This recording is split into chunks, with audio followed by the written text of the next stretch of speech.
marks that we need. Yeah, Cool. All right. Yeah, so I had a look through the website. It's like pretty awesome. We're working with another startup on the IO protocol. We got against zero knowledge proofs. Actually, they reached out to us. Oh yes, met them in Sydney. Yeah, nice one, I think. Yeah. No, I don't think it was one Simran. I think it may have been. Oh, really? It may have been. Yeah, he probably didn't mention it. He's like a connector between all these yeah. He's like he's got the the puppets strings. Yeah, he's an awesome connector. He's a great guy. Yeah. Should we go to the inside? Yeah, we could try. I think they're probably going to be testing. Maybe we need to find another video on there. That's cool. Maybe we should ask him. Excuse me. Are you going to be testing the audio a little bit? Someone else. Yeah. Fine inside is fine. On the other side, did you say? Yeah. If they're not going to be too loud, that's fine. I think they were just testing it. It'll probably lowered it. come and go. It only started when you like. I know. You were right. I'll bring it back like that. Yes, you guys have been doing this for a few years now. What was the sort of backstory from the start? So the backstory is we created a marketing platform that integrated with a whole range of consumer IoT devices, and we were holding a huge amount of sensitive data, and we were uncomfortable as a business holding that amount of sensitive data with the risk of data breach, given the technical competency within the team that we've got. And we also needed to answer questions for some of the enterprise level brands, the forward-thinking brands that were engaging with us, questions around privacy, data security, and the entire concept actually evolved out of solving a commercial problem that we had. You were listing out those examples on the website around all those breaches, and you mentioned the marketing singularity. Is there more to it than just complete breach of the data piece, or is it something else? Yeah, I mean, I guess the infrastructure that we're laying today solves an immediate problem initially for organizations holding really sensitive data, at risk of data breach, facing really stringent privacy legislation that now carries teeth, like the GDPR, for example, and the CDR, which will be largely based off the GDPR in Australia, and the California Privacy Act, and all the others. What they've done, that would be laughed at. But if you're a business sitting in the middle and you're not Facebook or Google with a team of 500 lawyers, then you've got a real problem, and that problem is acute, and it's only compounding, and most businesses don't know how to solve that. And for us, we were solving that problem as a commercial entity, so it kind of came from this commercial approach to solving something that is, we feel like as individuals, a human right. But solving it in a way that wasn't coming out just taking a one-sided marketplace as it is today, where only a few of the online players win, and replacing it with another. It really needed to be a balance. It needed to be a win-win situation, and so that's what. Yeah, so you're solving for your own problems initially, the market. Yeah, that's right. And you saw the risk that you would have to take on, and without those lawyers to deal with all this, being able to comply. So I mean, like KPMG as well, we have a whole lot of data for our clients in the financial services space, and other content players. Like that zero knowledge proof piece really comes in. Is that something that you guys use as well as part of? No, it's part of the data breach. Different approach to maybe a problem with, I'd say, more of a connection than overlap. So we don't de-identify the data, because the data is most valuable when it's identifiable. It's just we want to make sure that it's identifiable to the right people in the right circumstances, as opposed to removing the ability to contact someone when you want to contact them, but doing it in a way that takes the poison out of holding that data for the organizations in the middle that have the insights that make that personal data more valuable, but attributing the control and the share of the value to the people whose identities that is. Yeah, right. So that if it's traded, it can only be with the consent of those individuals. Okay. So consenting to, because they're comfortable with where it's being used, in a way that it can be identified, but with all the appropriate transparency around that and value attribution in terms of if I'm a business that's in the business of selling data, I can only do it in a way that is with the consent of the consumer. So if I'm adding value to the fact that I've just got someone's personal details, and each business, each organization has a very unique view of their customer based on those interactions. That's valuable to that business, but it's also valuable to third parties and to the consumer who can get relevant communications from those things. Right. It's the Tide protocol enables that mechanism of having individuals being able to consent to their data. At a high level, how does it sort of technically work? I mean, without getting to the code base. At a high level, what it does is your KPMG, your clients are in financial services. They've got a database, and that database has all of the metrics of their customers. It also has their customers' personally identifiable information. Today, the database for your clients, that's like one of their biggest assets. It's also one of their biggest liabilities because they have all that personally identifiable information. Because if they get hacked, it could be an extinction level event for some of them. And so what the Tide protocol does at a very high level is it goes in and it uniquely encrypts each individual's personally identifiable information. And then it gives the only key to decrypt it back to the consumer. All of a sudden, your customers now no longer have any personally identifiable information. It doesn't matter if they get hacked, because there's nothing in there to disseminate. And that's it. And you as the consumer have the only key. So when the organization wants to use your data, it asks you for permission. When the organization wants to sell your data, it asks for your consent to be part of that value chain. At a high level, that's how it works. That's really cool. You guys are solving for one of the biggest problems in our age. Yeah. From the string of stuff that Facebook was facing, like all these digital identities, and people are just casually logging on without that knowledge. Now there's that pushback. You got Elizabeth Warren wanting to break up the tech companies. That's right. You got so much pushback to the left. Now that's a screen coming up in 2020. Yeah. I think it's perfect for you guys. Yeah. What are some of the traction you guys have in the market so far? Well, I think some of the biggest pieces for us is that we completed a large part of the core technology back in November. So we're actually able to demonstrate the product. Our patent restrictions came off last Friday, so now we can actually share the technical aspects of it, which is really exciting. As you say, the consumer awareness is huge, and the demand for personal data is even greater. So the incentivizations for bad actors to come in and steal data is at an all-time high, and it means that every day we're seeing a new data breach, which is creating situations where our economic clients actually see this as a mission-critical solution. So, and as a result of that, our biz dev pipeline is out until September. And I know, you're with KPMG, and we work with system integrators, in Australia, like PwC, like Control Shift in UK, other businesses that we work with. Yeah, because it is an open source protocol. It is run by a non-profit foundation. So we rely on guys like you to actually help an over-burgeoning pipeline of demand to adopt and solve that problem.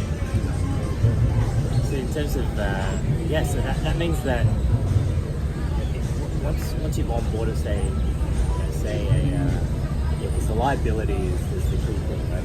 People don't want to hold on to that risk. That's right. In case there's a data breach. The value of not having that breach, because every department's got a risk. Yeah, exactly right. In PwC and the likes, they have that risk consulting team just helping customers deal.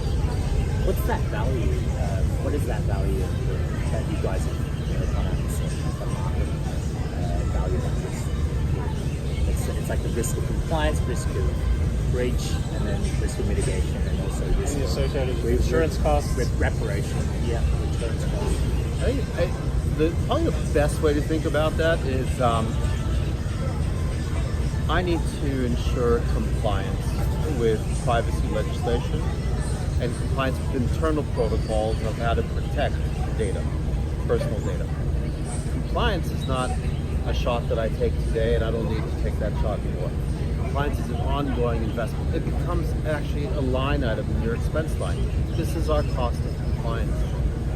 What the type protocol does is it actually removes the area, that personal data that you're trying so hard to defend, to comply with. So your system reduces a tremendous amount of friction. That's different between different organizations, between different data sets, between different legacy techs. But the best way to think about it is that by adopting the protocol, you significantly remove friction in compliance and tracking. Yeah. So it's like immediate savings in the compliance team itself. Exactly right. Yeah, because you don't need people to go through ongoing checks and monitors if you're not being hacked on it. Yeah. And then, yeah, I think like they were saying, what regulations like a $250 billion market in Australia. Risk of like, what's a typical, say, an Equifax type of attack? How much would that have been economically for Equifax? Forget the numbers, but it runs from like an average data breach. So if you consider the enormous breaches down to the small ones for small businesses, it costs around 3-point-something million. But if you look at the size of the database, I forget the exact figures, so you'll have to check these. But as your database grows from 50,000 to 100,000 to 50 million, it scales up significantly, like in the order of potentially hundreds of millions of dollars for a large-scale breach. It is a no-brainer. Oh, absolutely. Yeah. Absolutely. Take that risk out, and it's a no-brainer. Even just the cost of compliance is enormous. So companies spending millions of dollars on compliance, and that's not really an investment. It's just to avoid getting fined. But if you can put that money into an investment in the business rather, then it's going to go a lot further. It is open source. So we don't charge a licensing fee. There is no investment that the organization needs to make. You don't need to rely on a for-profit entity in the middle. They've got a code that's worked on by a community, and they know that I don't have to pay an ongoing fee for adopting the type protocol. So it's sort of that's right. That's the thing. It's a great being open source, and so the business model is helping people on board onto the Tide protocol. That's kind of the distribution. No, actually, to be honest, we rely on businesses that will make money from that. So system integrators, they're the ones that are going to make money from other businesses adopting the type protocol because they'll charge them the consulting fee to do that. Our business model is really around when a marketer wants to talk to a consumer that belongs to an existing business and that consumer consents to share their data, then there's a revenue share that goes with the consumer, with the vendor, and with Tide. Oh, that's great. That's a good way you guys have that long view. Yeah. What is the typical implementation look like, say, to you're or water utilities or electricity or bank? What does that look like in terms of getting their customers on the Tide protocol? During that? I guess it really varies according to the business. So it could be like a technology company that's got fairly new technology that can integrate our API fairly easily to a really big established organisation which one part of the business has no idea what the other part of the business is doing.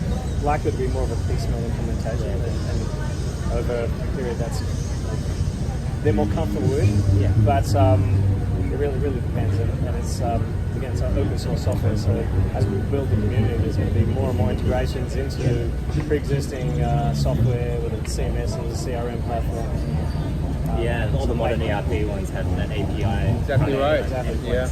And the crypto exchanges that we work with as well, they're probably the most advanced in that sense because they build this stand up, their business from APIs. It's interesting. The crypto exchange is really an interesting use case for us. We've got so much interest from the crypto exchange guys because I think at the core of crypto, it's around privacy and anonymity. And yet more and more of the crypto exchanges by regulations are required to hold data on the consumers. And so for these crypto exchanges, it's adopting the Tide protocol allows them to remain true to their mission.